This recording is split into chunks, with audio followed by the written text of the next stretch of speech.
Hello viewers, আসসালামু আলাইকুম। Welcome back to my channel. আশা করছি সবাই অনেক বেশি ভালো আছেন। আজকে আমি আপনাদের সাথে শেয়ার করব মজাদার ইডলি রেসিপি। এই ইডলি বানানো কিন্তু খুবই ইজি। আমি এখানে একটু কালারিং ইডলি বানিয়েছি। দেখতে কিন্তু খুবই সুন্দর লাগছে আমার কাছে। জানি না কার কাছে কেমন লাগছে।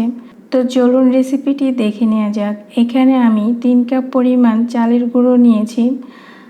এখন চালের গুঁড়োকে আমি একটু হাত দিয়ে ভেঙে দিচ্ছি, কারণ এগুলো ফ্রিজে ছিল।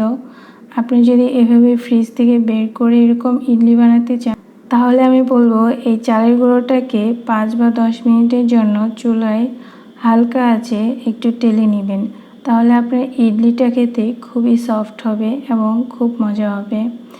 তো দিয়ে দিচ্ছি হাফ চা চামচ পরিমাণ লবণ বা সল্ট। আমি এটা চুলায় টেলে নিচ্ছি না, আমি এইভাবেই বানাবো। তো আমি এখানে পানি গরম করে নিয়েছি।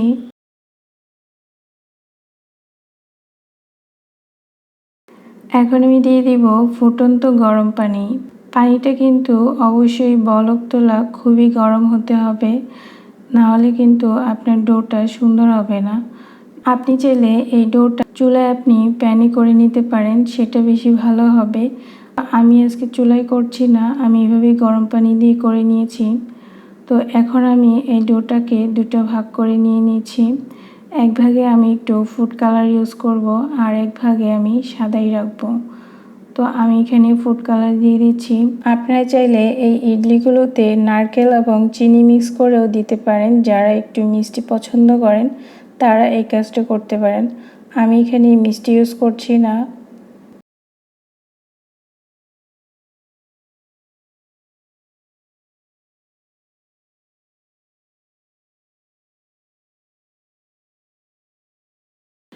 এখন আমি ডো থেকে অল্প অল্প পরিমাণে ডো নিয়ে ছোট ছোট করে বল তৈরি করে নেব। দেখতে পাচ্ছেন সবগুলো বল তৈরি হয়ে গিয়েছে। এখন আমি এটাকে স্টিম করব। বলগুলোকে স্টিম করার জন্য আমি এরকম ছিদ্রযুক্ত একটা স্টিমার নিয়ে নিয়েছি। এটা খুব ভালো কাজ করে, আপনারা এরকম স্টিমার ইউজ করতে পারেন। তো এখন আমি বলগুলোকে এর উপর সুন্দর করে সাজিয়ে দিচ্ছি।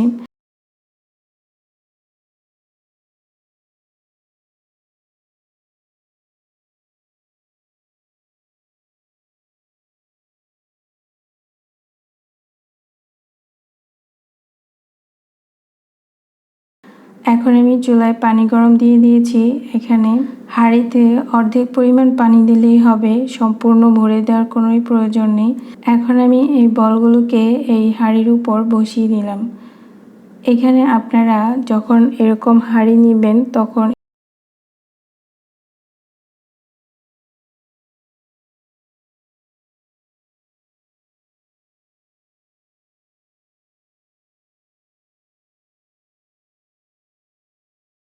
চেষ্টা করবেন আর একটু ছড়ানো হাঁড়ি নেওয়ার জন্য, তাহলে স্টিমটা খুব ভালো হবে।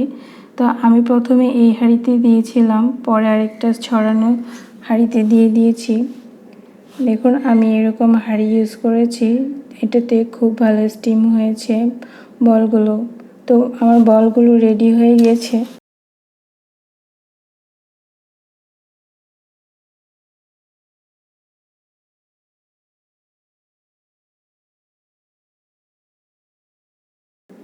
তো আমার ইডলিগুলো রেডি হয়ে গিয়েছে, এগুলো খুব সুন্দর সেদ্ধ হয়ে গিয়েছে। এখন আমি এগুলোকে হাঁড়ি থেকে নামিয়ে নিচ্ছি।